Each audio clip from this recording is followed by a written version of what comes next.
नमस्कार, मैं रीमा प्रसाद। इस वक्त आप बारूद देख रहे हैं और आज बारूद में हम बात करेंगे लाउड स्पीकर पर सीएम योगी के सुपरहिट फॉर्मूले की।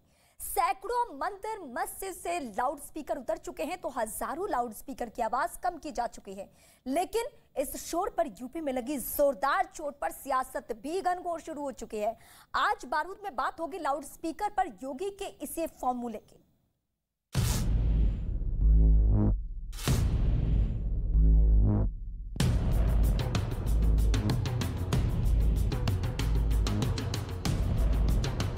मैदान नहीं छोड़ेंगे, कमर कसेंगे, अल्लाह से डरकर सिर्फ इन लोगों से मुकाबला करेंगे। जब आपका फैसला सुनाता है, सुप्रीम कोर्ट फैसला सुनाता है, तो क्या आप इसे जुल्म मानते हैं? जब सुप्रीम कोर्ट का आदेश पालन करते हुए मंदिर हो या मस्जिद हो, दोनों जगह से लाउड स्पीकर हटाया जाता है, तो क्या सुप्रीम कोर्ट का फैसला या बिना भेदभाव वाली कार्रवाई आप पर जुल्म है?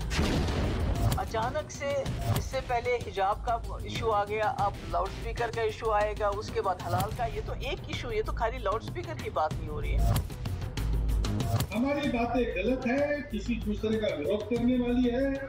मोहन राव भागवत जी का खास अभिनंदन करता हूँ। उसने ऐसे विचार को आगे लाया है जिसमें पूरे देश में बहस होनी चाहिए।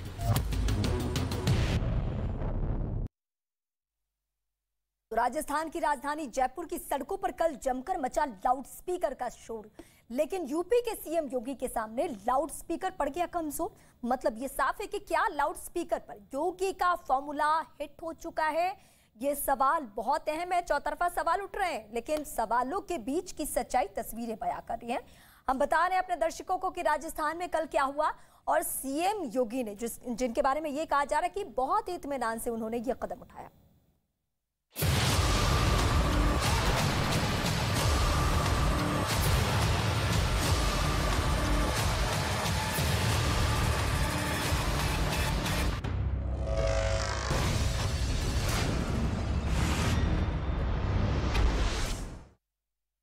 तो बारूद में इस वक्त हम डिबेट की शुरुआत करेंगे। कौन कौन इस वक्त मेरे साथ गेस्ट है, सबसे पहले उनका वेलकम करें और उसके बाद एक एक करके सवालों का जवाब लेंगे, क्योंकि ये मुद्दा पूरे देश में गरमाया हुआ है।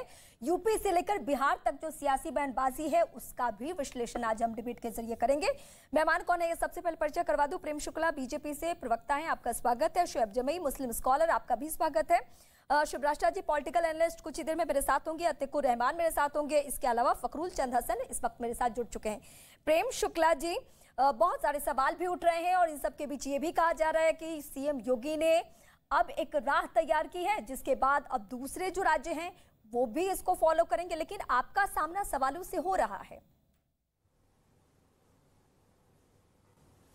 देखिए, सवालों से सामना होना स्वाभाविक है, लेकिन जिस तरह से सौहार्दपूर्ण और शांतिपूर्ण ढंग से उत्तर प्रदेश में तमाम धर्म स्थलों पर जो ध्वनि प्रसारक लगे थे, लाउड स्पीकर लगे थे, उन ध्वनि प्रक्षेपकों को वहां से उतारने में सफलता मिली और किसी को इसमें किसी प्रकार की आपत्ति नहीं हुई है। सर्वोच्च न्यायालय का यह निर्णय 2005 का था। विविध हाई कोर्ट्स ने 1994 से लेकर 2021 तक विविध निर्णय दिए, इसके बावजूद कोई इसका इम्प्लीमेंटेशन नहीं कर रहा था। इसका अर्थ साफ है कि यदि आप सबको विश्वास में लेकर अगर सर्वोच्च न्यायालय के ध्वनि प्रदूषण के संदर्भ में जो निर्देश हैं उनका अनुपालन कराना चाहें, तो किसी प्रकार की कानून एवं व्यवस्था की स्थिति बिगड़ने का प्रश्न नहीं पैदा होता। जो बार बार विविध राज्यों में जब कभी कहा जाता है कि धर्मस्थलों पर से लाउड स्पीकर उतारा जाए, तो कानून एवं प्रशासन की स्थिति बिगड़ने का हवाला देकर लोग जो है टालमटोल करते रहे हैं। 1.5 दशक से टालमटोल चलता रहा है। अब आदरणीय योगी आदित्यनाथ जी ने एक मॉडल सबके सामने रखा है, जिस मॉडल का अनुपालन करके सर्वोच्च न्यायालय का जो निर्णय है उसका परिपालन करवाना चाहिए। अब इसमें किसी के मन में और कोई सवाल है तो उसका उत्तर हमारे पास है। सवाल है या नहीं, क्योंकि समाजवादी पार्टी के लीडर इस वक्त मेरे साथ जुड़े हुए हैं, तो उनसे ही समझना जरूरी होगा, क्योंकि वो उत्तर प्रदेश में विपक्ष की सियासत में इस वक्त काबिज है। फखरुल चंद हसन जो इस वक्त बातें कह रहे हैं प्रेम शुक्ला बीजेपी के प्रवक्ता, क्या आप उससे इत्तेफाक रखते हैं या आप लोग इसको किस तरीके से देख रहे हैं? अब सीएम योगी की फिर तारीफ हो रही है। नाम करेक्ट कर लीजिए, मैं फखरुल हसन चांद हूँ। प्रवक्ता समाजवादी पार्टी। हाँ। दूसरी चीज देखिए, ये तो भारतीय जनता पार्टी की चॉइस है, जहां चाहे वहां शांति रहे, जहां चाहे वहां हंगामा करे।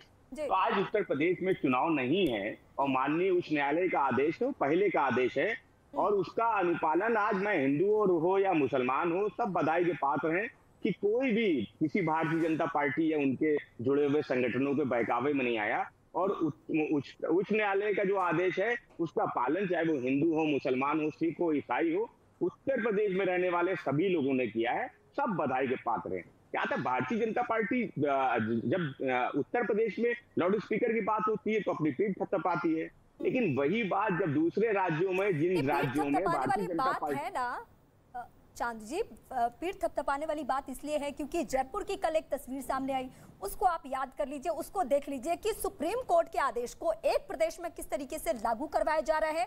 और जो लोग कहते थे कि बहुत विवादित, बहुत कंट्रोवर्शियल मामला है, इसे मामला बहुत ही खराब हो जाएगा, उन सबको एक सबक मिल चुका है। लेकिन जयपुर की तस्वीरों पर कुछ बोलेंगे क्या? देखिए, सुप्रीम कोर्ट के ऑर्डर पे कभी कहीं कोई दिक्कत नहीं थी। वो पहले से भी जो मानक तय हैं ध्वनि के, वो चाहे वो मंदिर हो, मस्जिद हो, गिरजाघर हो या कोई और धर्म स्थल हो, सब जगह उस मानक पे ही लाउड स्पीकर का इस्तेमाल होता था। कहीं पे अगर उससे ज्यादा था तो उसको कम कराया गया है। और दूसरे राज्यों को भी देश के न्यायालय के आप सम्मान बिल्कुल करना चाहिए। लेकिन भारतीय जनता पार्टी बताए ना कि महाराष्ट्र में वो क्या कर रहे हैं, राजस्थान में उनकी सरकार नहीं है, वहां क्या कर रहे हैं, दूसरे राज्यों में जहां उनकी सरकार नहीं है वहां क्या कर रहे हैं, वहां लाउड स्पीकर मुद्दा है, वहां तो ये सड़क पे हैं, वहां पे तो ये भड़काऊ बयान भी देंगे। लेकिन उत्तर प्रदेश में भारतीय जनता पार्टी की सरकार है और आने वाले समय में यहाँ पे चुनाव नहीं है, चुनाव राजस्थान में है और महाराष्ट्र में है। इसलिए भारतीय जनता पार्टी, उनसे जुड़े हुए संगठन दूसरे प्रदेशों का माहौल खराब कर रहे हैं। अलग बात कर रहे हैं ना, आप अलग बात कर रहे हैं। प्रेम शुक्ला जी, आपको क्या समझ में आ रहा है ये जो कह रहे हैं कि जिन जिन प्रदेशों में चुनाव है तो इसका तो उल्टा मतलब निकल रहा है कि तो क्या अशोक गहलोत चुनाव को देख के ये कदम उठा रहे हैं? आपका ये कहना है? देखिए, इनके कहने से तो यही निकल के आ रहा है कि श्रीमान अशोक गहलोत को चूंकि मुस्लिम वोट बैंक के तुष्टीकरण की उनको फिक्र है, इसलिए वह 100 लाउड स्पीकर लगाकर बाजार बंद कराकर सड़क पे नमाज का सरकारी आयोजन करवा रहे हैं। और महाराष्ट्र में चुनाव 2.5 साल अभी बाकी है। महाराष्ट्र में चुनाव अक्टूबर 2024 में होने हैं। महाराष्ट्र में अगर जिस तरह से उत्तर प्रदेश में सरकार यह प्रयास करती है और सबको, सारे धर्म स्थलों के जो उनके संचालक हैं, उन संचालकों को मुझे आपसे जानना था, क्योंकि दो सारे लाउड स्पीकर के स्वर को कम कर देती है, तो महाराष्ट्र में ये क्यों संभव नहीं है? ये राजस्थान में क्यों संभव नहीं है? मैं आप दोनों के पास आती हूँ।